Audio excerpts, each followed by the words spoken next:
I think the art building is quirky partly because it is hard to navigate. It's sort of a strange layout, so people coming there for the first time usually have an adventure finding where they're going. Also, the architectural style is very interesting. It's sort of raw, exposed everything on purpose, sort of raw cement, and you can see all the piping and the beams in the ceiling and all of that, which is just sort of an interesting visual. It's all concrete floors, and people are always doing things, and you might see something strange like a trail of tape, and you never know whether it's an accident or an installation. Something that's interesting about a gallery space is that you never know what an installation is going to be like when it's in your studio, and you only have so much time to go into the gallery and make it happen. And so there's almost always hours and hours more of work that you didn't ever anticipate and couldn't have foreseen.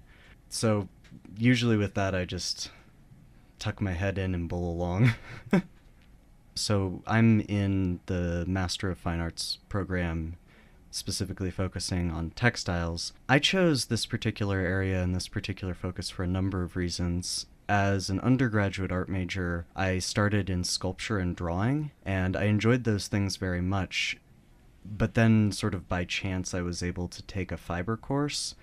And what I found in textile arts was that I could do anything in drawing and sculpture that interested me with textiles. And I could also do all sorts of things that had practical applications, which I really enjoy. I like the idea of bringing art to everyone. And I also really enjoyed the hands-on experience and feeling like I was doing something that had a lot of historical precedent. And so I switched my concentration in my undergrad to textiles.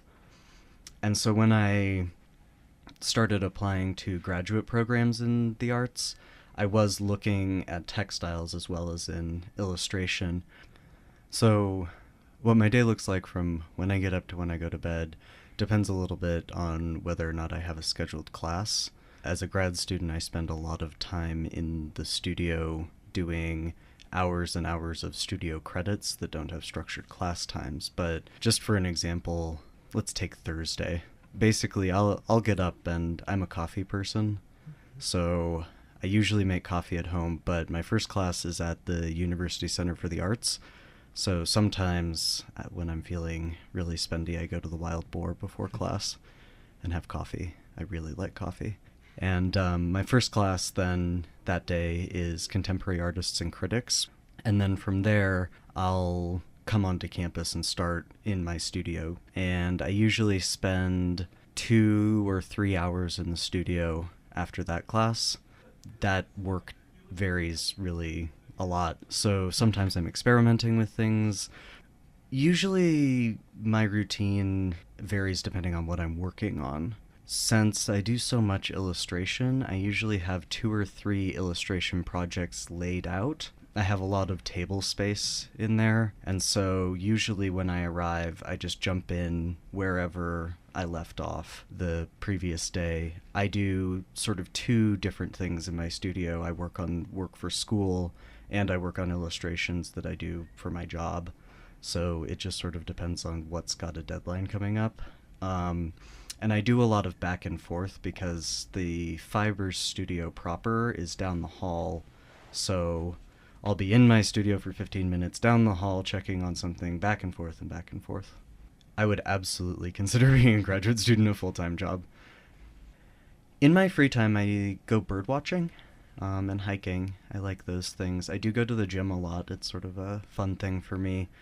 I did taekwondo for 15 years, and I haven't been able to get back into that. I go to yoga, which is a new thing for me. It's a very different sort of thing than taekwondo. There's nothing I would rather be doing right now than what I'm doing. I'm in a program I enjoy, in a place I enjoy. I'm pretty lucky, and I'm pretty happy doing what I'm doing. My motivation comes from a couple of places. The first place that I draw motivation is in my fundamental belief that people can contribute the most to the world when they are pursuing what they are passionate about. And part of my sort of journey as I chose to go into art as an undergrad and then came back to art as a graduate student, and sort of the trajectory I'm on now is me trying to embody that belief that I have. And so for me, my passion is making and creating things, and I believe that I'll be able to do the most good in the world if I pursue that passion.